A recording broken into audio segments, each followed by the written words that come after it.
Yucaipa, California. Just days have passed since the mysterious disappearance of 7-month-old Emmanuel Haro, and the story that once united a community in grief has begun to unravel into something darker, more disturbing, and far more complicated than anyone expected. At first, the narrative was simple and terrifying. A young mother claimed she had been ambushed in a parking lot, struck from behind, left unconscious, and when she awoke, her baby was gone. The word abduction spread like wildfire.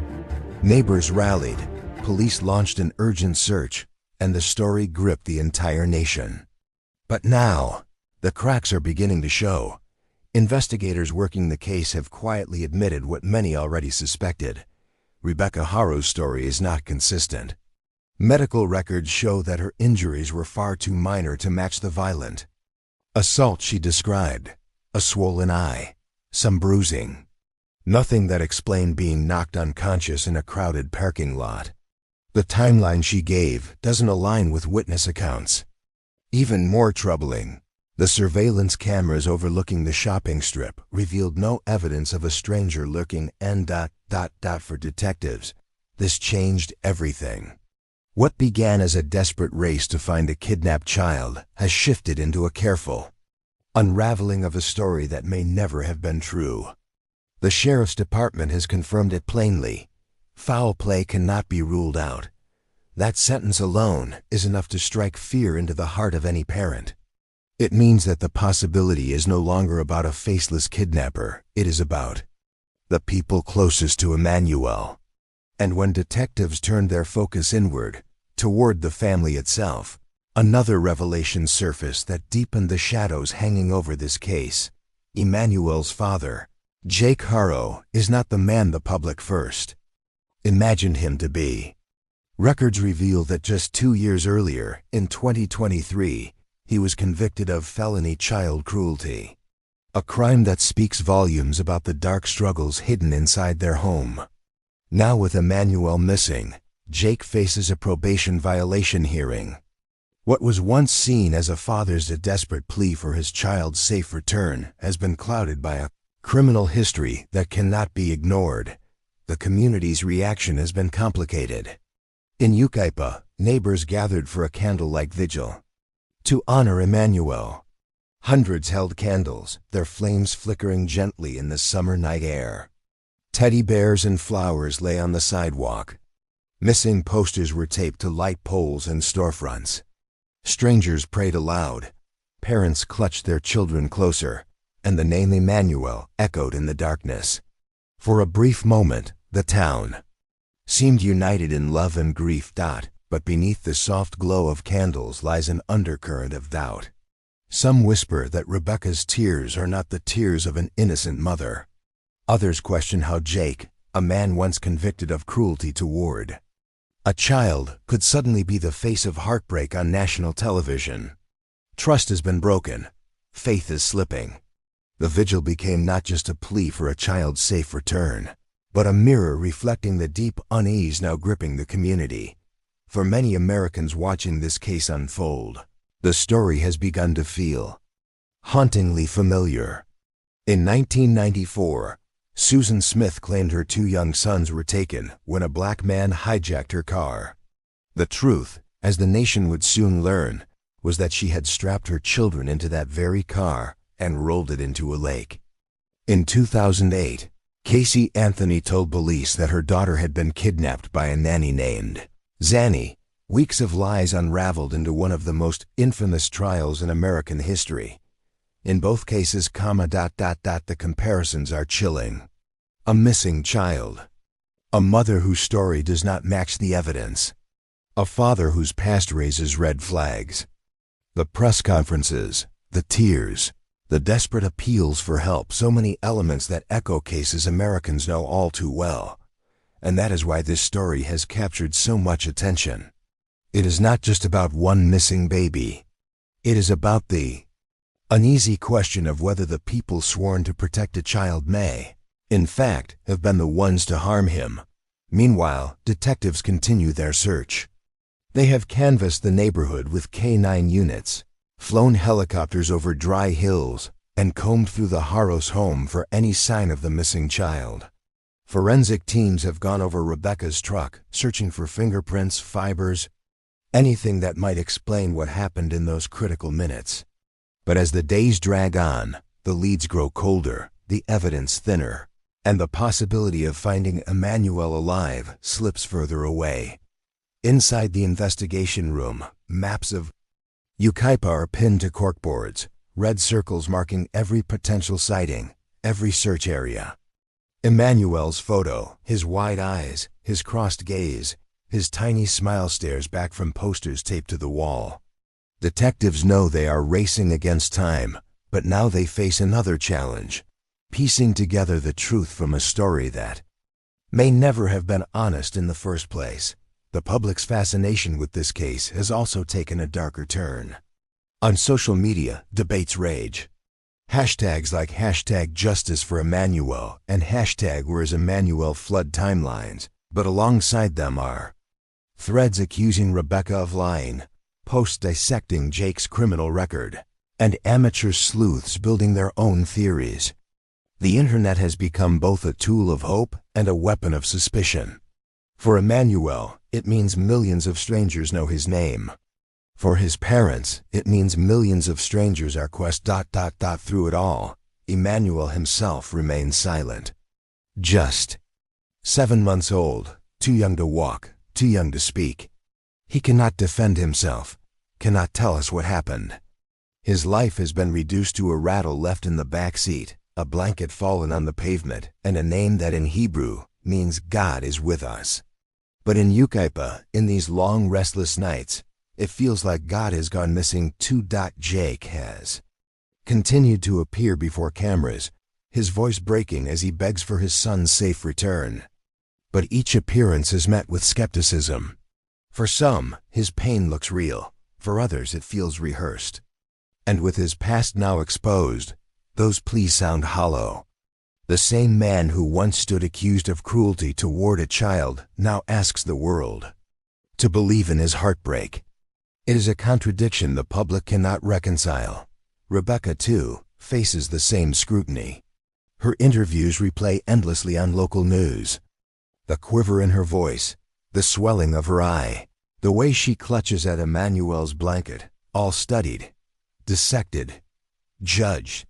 Is she a grieving mother, or an actress concealing a lie? The question lingers with every broadcast. In the days since Emmanuel vanished, the Haro family home has become a spectacle. Reporters camp outside, cameras rolling as detectives come and go. Neighbors watch from behind curtains. Every knock at the door feels like a step closer to the truth, or a step closer to confirming the community's worst fears. And yet, for all the suspicion, for all the unanswered questions, there remains one undeniable fact: Emmanuel is still missing. He is not a headline. He is not a theory. He is a child. A child who has vanished into thin air. As the days turn into weeks, the pressure mounts. Detectives must decide whether to continue treating this as a kidnapping or to reclassify it as something far more sinister. The community grows restless. The nation grows impatient. And Emmanuel's face, once a beacon of hope, now stares from posters as a haunting reminder of how fragile trust can be. Perhaps the most chilling aspect of this case is not what we know, but what we don't. Was Emmanuel taken by a stranger who somehow slipped past cameras and witnesses? Or was he never taken at all? If the truth lies within the family, what drove them to this? And if it lies outside, who is the shadow that carried him into the night? The case of baby Emmanuel has become more than a local mystery. It is a story of fear, suspicion, and the darkest corners of human behavior. It is a story that forces us to ask, how well do we ever really know the people we trust with our children? For now, the search continues. But in Yucaipa, hope is dimming. Each passing day without Emmanuel makes the vigil candles burn less brightly. The prayers grow more desperate, and the whispers more accusatory. The nation waits, the detectives push forward, and a small town trembles under the weight of a mystery that may never have a happy ending. Emmanuel's name means God is with us. But tonight, as the questions grow and the answers fade, the people of Yucaipa are left to wonder, if God is with us, why does it feel like Emmanuel is not? Yucaipa, California. It has now been more than a week since baby Emmanuel disappeared, and the shadows around his case have only deepened. What began as a shocking abduction has twisted into a tale of suspicion, secrets, and a community grappling with the possibility that the truth may be darker than they ever imagined. From the very beginning, Rebecca Haro's story drew sympathy. A mother, ambushed in a busy shopping center, struck unconscious, and her child gone without a trace. The nation mourned with her. But as the days passed, investigators uncovered inconsistencies, and now her account hangs by a thread. The bruises on her body were real, but too slight to match the violence she described. The cameras, always watching, showed no sign of a stranger lurking nearby. And most damning of all, her timeline shifted each time she told it. Detectives have intensified their questioning. In closed rooms at the sheriff's department, Rebecca has been asked again and again, what really happened? Her answers tremble, sometimes they contradict. The pauses between words grow longer. Investigators lean forward, searching not just for facts but for the tiny tells that reveal a lie. And as these interrogations continue, the public grows restless. Then there is Jake Haro, the father whose tearful pleas once dominated the evening news. Now his history has come crashing into the present. A felony conviction for child cruelty in 2023, a probation violation hearing looming. For many, it is impossible to ignore. How can a man once convicted of harming a child be the same man crying for the world to help him find his son? As reporters dig deeper, more details of Jake's past come to light. Court documents, probation records, fragments of testimony. They paint a picture not of a monster, but of a deeply troubled man whose struggles may have boiled over long before Emmanuel vanished. For detectives, this is not just a piece of his past, it may be the key to understanding his present. In Yucaipa, the community that once gathered in unity is now divided. The candlelight vigil that began as a gentle plea for Emmanuel's safe return has turned into something else. The candles still burn, but the prayers have shifted into whispers of anger. Neighbors no longer ask only, "Where is Emmanuel?" They ask, "What did his parents do?" Mothers clutch their children tighter when they pass the Haro house. Fathers shake their heads at the news reports. For many in this small California town, the innocence of the family at the center of this tragedy is no longer assumed. Suspicion hangs over Rebecca and Jake like a storm cloud, heavy and threatening to burst. Meanwhile, detectives continue to follow the evidence. Forensic specialists scour the gray pickup truck where Emmanuel was last seen. They test the fibers of the baby blanket found on the pavement. They examine Rebecca's phone records, tracing her calls and messages in the hours leading up to the disappearance. Each piece of data is a puzzle, and somewhere within the noise of everyday life, they believe the truth is hiding. The investigation reveals troubling patterns, phone pings that place Rebecca in locations she did not mention. Gaps in Jake's timeline on the night of the disappearance. Witnesses who recall small details that contradict the couple's statements. Nothing yet is conclusive, but taken together, the threads weave a picture that does not match the story told to the world. The media, too, has seized on these cracks. Cable news debates rage late into the night, anchors replaying Rebecca's interviews, pointing to her changing story. Commentators compare her to Susan Smith and Casey Anthony, invoking the haunting echoes of mothers who once cried for their missing children, only to later stand accused. The nation watches, divided, outraged, desperate for answers. But within all the noise, the most important truth remains: Emmanuel is still missing. 7 months old, helpless, his crib sits empty, his toys untouched. His absence haunts every room of the Haro home. And for all the suspicions cast upon his parents, the possibility that he is still out there, that he was taken, hidden, and waiting to be found cannot be dismissed. At the second vigil, the tone shifted further. It was no longer just about prayers. Signs appeared demanding justice. Some said, "Bring Emmanuel home." Others said, "We want the truth." In the candlelight, tears mixed with anger. Hope was fading, replaced by the slow burn of betrayal. Detectives know the weight of the community's gaze. They push harder. Search warrants are expanded, electronic devices seized. Computers, tablets, hidden storage. Every search brings them closer, or so they believe. But with each new lead, there's the danger of disappointment, the crushing realization that the truth may still remain out of reach. One night, neighbors reported seeing detectives carrying boxes out of the Haro residence. Files, photographs, even items of clothing. The images made the evening news, sparking a storm of speculation. Were they looking for DNA, a weapon, something belonging to Emmanuel? The questions multiplied, but answers were withheld. The investigation was tightening, but silence was all that came from the sheriff's department. And so, the story of baby Emmanuel becomes not only a search for a child, but a search for truth itself. A truth hidden in lies, in fear, in the shadows of a family's past. A truth that could shatter hearts or bring long-awaited justice. As days stretch into weeks, one fact becomes clear. This case is no longer about the stranger in the night. It is about the people closest to Emmanuel. And in the silence of their home, behind closed doors, the darkest truths may be waiting. The world waits for the next revelation. Will it be the discovery of Emmanuel alive?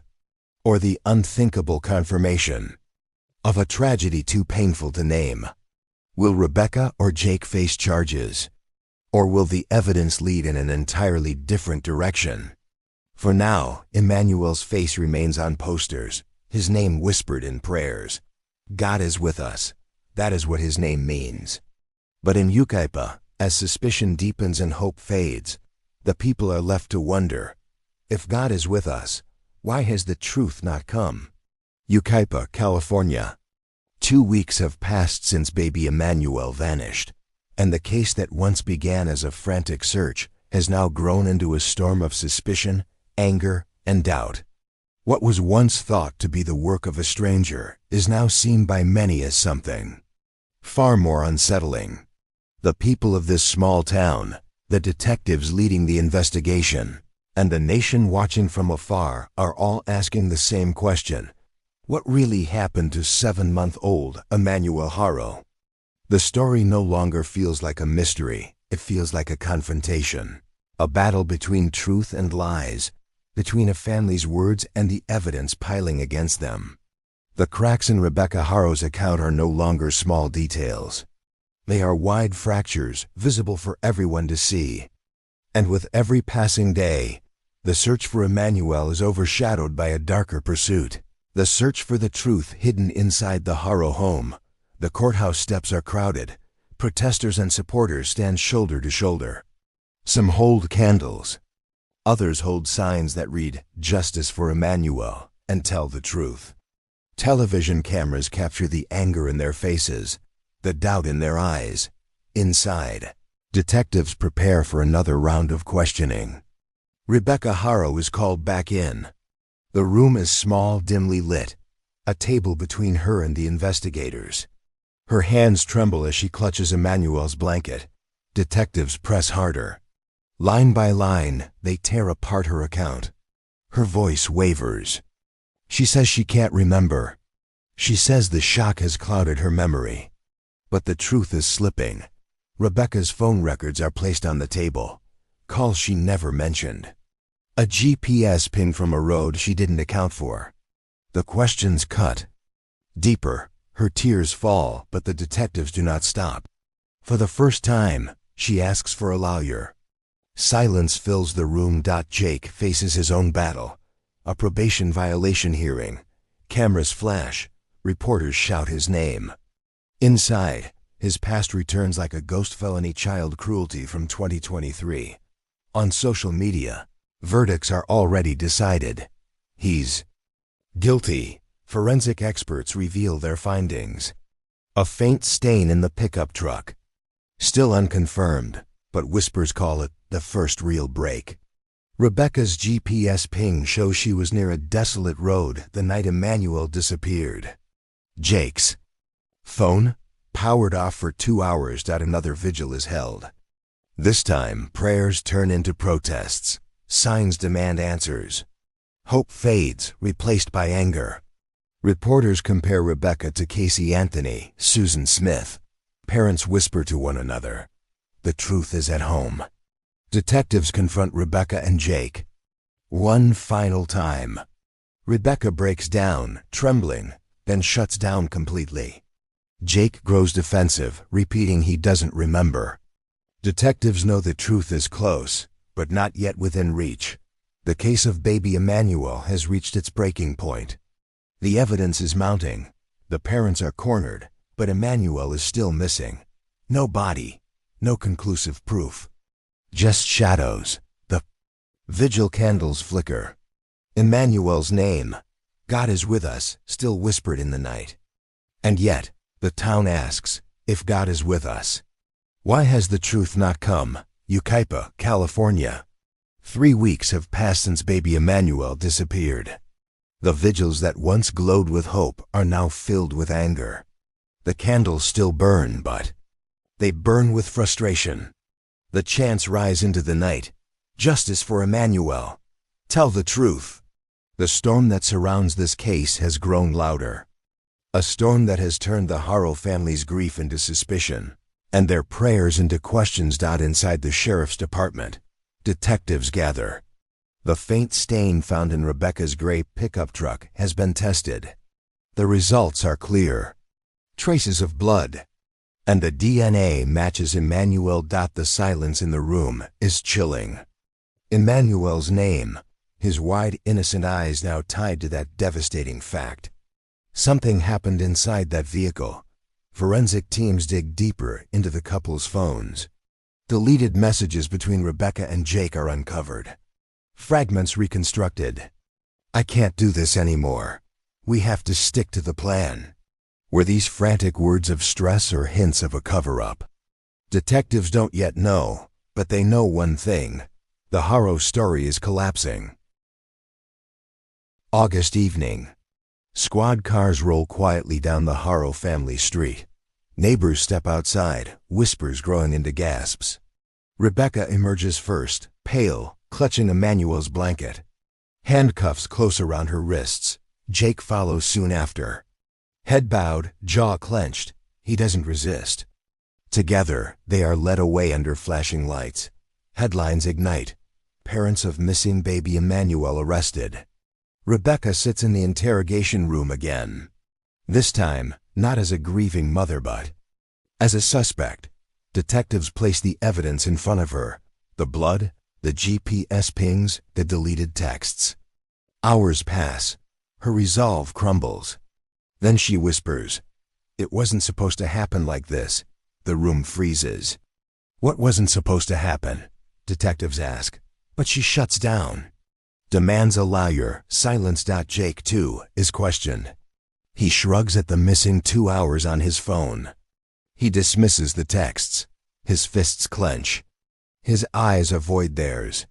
But like Rebecca, he offers no confession. The arrests tear through Yucaipa. Vigils turn into rallies. Posters of Emmanuel hang beside signs demanding justice. Some neighbors cry in disbelief. Others shout, "We knew it." National news compares the case to Susan Smith and Casey Anthony. For the public, the verdict feels decided. Hours later, Rebecca sits alone. No detectives, no lawyers. Cameras roll silently. Her lips move, barely audible. She whispers, "I didn't mean to." Detectives rush in. Didn't mean to what? But she says nothing more. The silence that follows is deafening. The parents are under arrest. The evidence is damning. And yet, the most important question remains, Where is Emmanuel? No body has been found. No conclusive confession has been given. Hope and horror hang in balance. The candles still burn. Emmanuel's rattle lies in an evidence box. His name, God is with us, still whispered in the night. But in Yucaipa, the silence of his absence has never been louder. Yucaipa, California. It has now been more than a month since 7-month-old Emmanuel disappeared. What began as a desperate search has spiraled into a tangle of contradictions, shadows, and suspicion. The questions have not changed, but the answers have grown more elusive. What really happened on that August afternoon outside the Big Five sporting goods store? And who is telling the truth? Rebecca Haro sits across from investigators once again. Her voice shakes as she recounts the day her son vanished, the diaper change, the sudden attack, the blackout. But detectives have heard this story before. This time, they push harder. Her timeline doesn't hold. Her details shift. They place phone records on the table calls never mentioned, GPS pings from roads she did not account for. Rebecca falters, then stops speaking entirely. Finally, she asks for a lawyer. For investigators, it is a chilling moment. The grieving mother's cooperation ends, leaving behind only silence. Jake Haro, once pleading for his son's return on television, now faces his own reckoning. His criminal past has resurfaced with brutal clarity, a 2018 conviction for felony child cruelty, probation still hanging over him, and a violation hearing looming in September. Reporters swarm outside the courthouse, shouting questions. Jake refuses a lie detector test until he consults his lawyer. The public draws its own conclusions. The shadow over Jake is growing darker.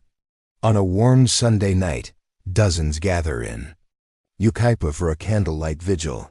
The crowd holds Emmanuel's photo high, his round cheeks, his innocent smile. But the mood has shifted. Once there was only hope. Now whispers fill the air.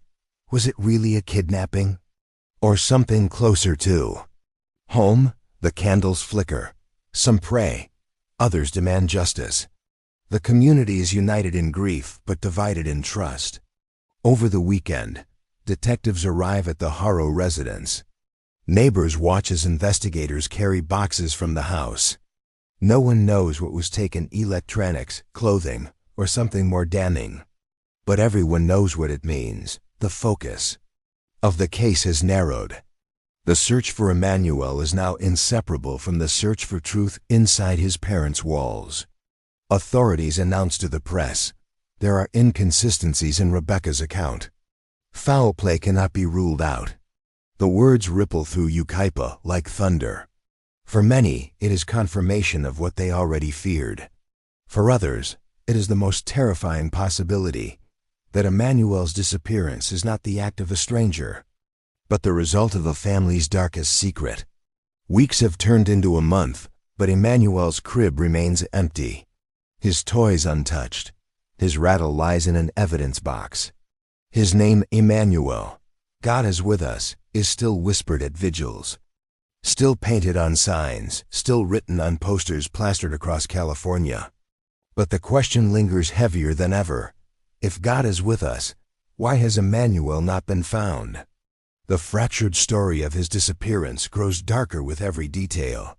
The mother's silence, the father's past, the unanswered calls, the unaccounted hours. The town waits, holding its breath, for the truth that has yet to come.